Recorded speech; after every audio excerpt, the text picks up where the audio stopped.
Assalamu alaikum, Your Excellencies, ladies and gentlemen. A very good morning to you first and foremost, and a very warm welcome to this, the second edition of the Maritime Standard Transportation and Climate Change Conference.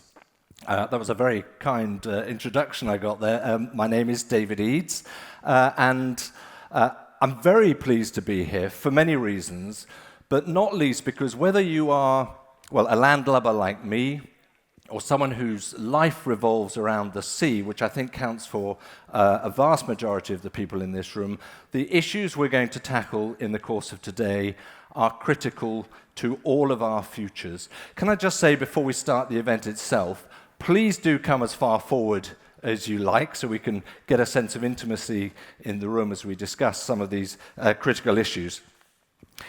It strikes me, well, we had a very interesting video there looking at all aspects of climate change, that one of the key features for us to focus on here is that we are now right in the middle of the UN Decade of Ocean Science for a Sustainable Economy.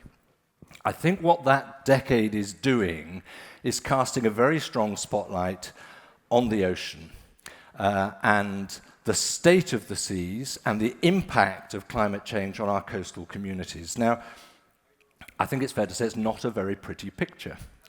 The ocean itself is this extraordinary ally for you in terms of doing your work, for your livelihoods, for your communities, but of course also in terms of sequestering CO2 emissions.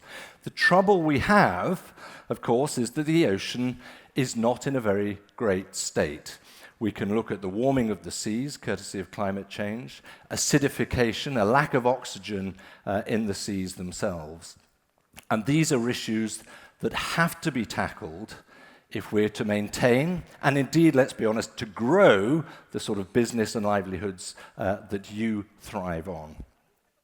So the measures that you take to improve the situation of the ocean benefit, yes, the planet, of course, but specifically your own businesses, your own livelihoods, and that is why it's so important.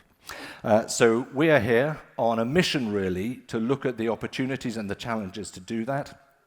We have some keynote addresses for you and a number of presentations, after which we'll have a discussion, a panel discussion about where the opportunities and the challenges really are.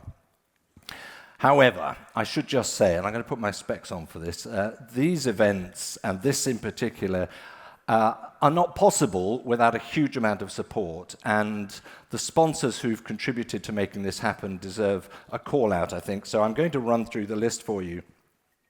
With thanks to AD Ports Group, DP World, ADNOC Logistics and Services, Noatum Group, Lenol, Safety Group, International Registries and the Marshall Islands Registry, Middle East Fuji, the TT Club, North Standard, JM Bakshi, Islamic P&I Club, Aska Maritime, Monshasa, Storm Geo, and Stevenson Harwood. So first of all, perhaps to all of our sponsors, a very big thank you.